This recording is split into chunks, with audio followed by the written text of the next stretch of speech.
What is the merge and why has it taken so long?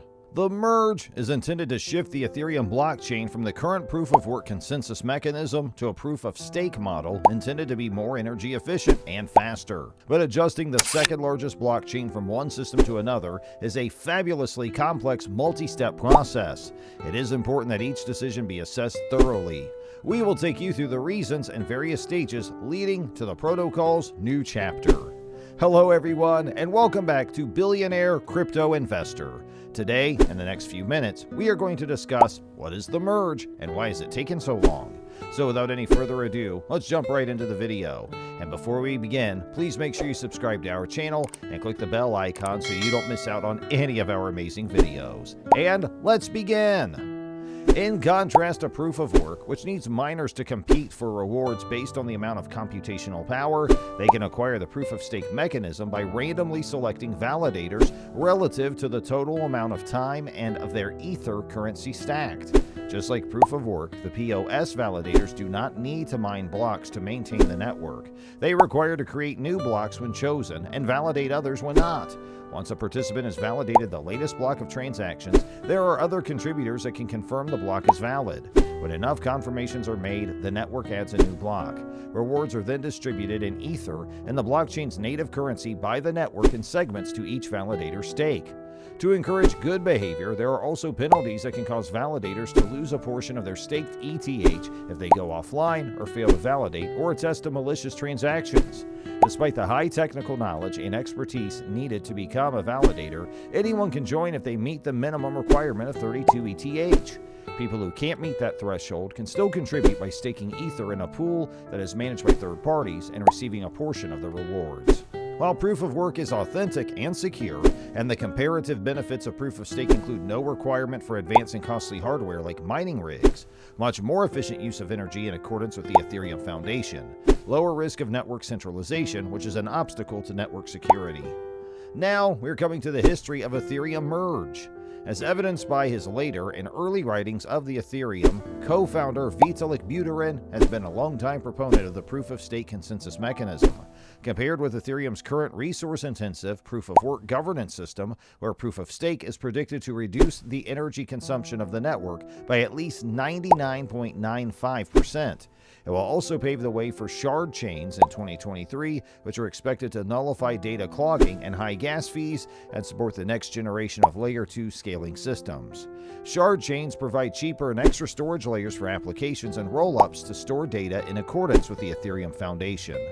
Just like ERC standards or traditional companies that impose regulations from the top down, there are any major changes to the core protocol that needs agreement from the global community of nodes. All Ethereum updates and decisions that go through what some detractors are calling undue delays have been really an arduous and carefully implemented consolidation of the network through steady and incremental upgrades and forks across several core elements, like the beacon chain, shard chain, and merge. Each of these relies on one another to realize the full vision for Ethereum for more security and sustainability. Buterin has said that the merge would happen in August. This is when the beacon chain, which is the constituent that controls POS, will mark its official transaction from proof of work to proof of stake. Now we will discuss the path to the Ethereum merge. The role of the beacon chain and the merge is to increase the number of validators and process transactions using POS. The Ethereum mainnet, which still uses proof of work requirements, merge with the beacon chain, which is also known as the consensus layer. The beacon chain was shipped on December 1st, 2020, which runs parallel to the mainnet or live blockchain version and currently has over 375,000 active validators and is the component responsible for controlling proof of stake. It is also critical in preparing Ethereum for the next multi-phase upgrade of shard chains, which will help expand the network's capacity to scale and store data. Although the original plan was to work on shard chains before the merge, that has changed as of the accelerated growth of Layer 2 scaling systems, unlike Optimism, Loopring, and the Arbitron. So most of the Ethereum community found the merge and the transaction of proof of stake to be a high priority.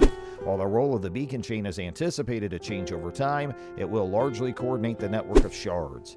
As the beacon chain cannot run smart contracts or handle accounts merging with the mainnet, this will bring this ability into the proof of stake ecosystem.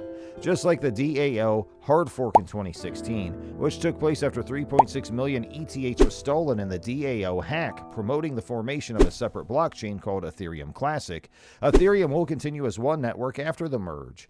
In essence, there the entire Ethereum POW chain becomes the Ethereum POS chain. The merge will not make an impact on the data layer of Ethereum, so no transactions will be lost in this transition. However, as mining will no longer be required, the miners will likely stake their assets and help validate the Ethereum mainnet. Now we will talk about the timeline of the Ethereum updates and forks. Although it can be a drawn-out process, given the number of moving parts and the market effect of Ethereum, these software upgrades require meticulous testing from the community and core developers to mitigate any bugs or vulnerabilities. Several notable upgrades, tests, and forks since the launch of the beacon chain as part of the transformation to proof of stake include having a look at the London hard fork.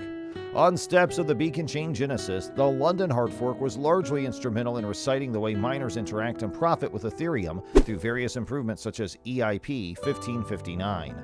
Along with a reduction in fees, another radical change in the financial incentives for miners is the difficulty bomb that'll force the proof of work consensus to stop producing blocks and therefore make it unprofitable to mine.